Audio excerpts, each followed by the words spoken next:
আজকে আমিও বানিয়ে ফেললাম ভাইরাল সেই রামেন। তো রামেন তৈরি করার জন্য আমি প্রথমে কাঁচামরিচ, পেঁয়াজ এবং ধনিয়া পাতা কেটে নিয়েছি। তো তার মধ্যে হচ্ছে আমি এখানে তার মধ্যে দিয়ে দিলাম পেঁয়াজ কুচি এবং মরিচ কুচি। তো সেগুলোকে আমি আগে ভালোভাবে ভেজে নিব, তারপর সাইড করে রাখবো। তারপর হচ্ছে এখানে একটা ডিমটা ভেজে নিব। তো ডিমটাকে ভাজা হয়ে গেলে আমি সবগুলোকে এরকম এক জায়গায় মিশিয়ে নিব।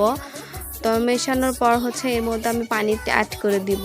তো পানি অ্যাড করার আগে হচ্ছে এগুলোকে ভালো করে ভেজে নিয়ে ধনিয়া পাতা দিয়েছি। তো ধনিয়া পাতা দিলে খুবই সুন্দর একটা স্মেল বের হয়। তো এর মধ্যে হচ্ছে আমি এখন পানিটা ঢেলে দিব। এই পানির কারণ হচ্ছে রামেনটা একদম ভেজা নুডলস আর কি। তো এর যে মধ্যে আমি নুডলসটাও দিয়ে দিয়েছি।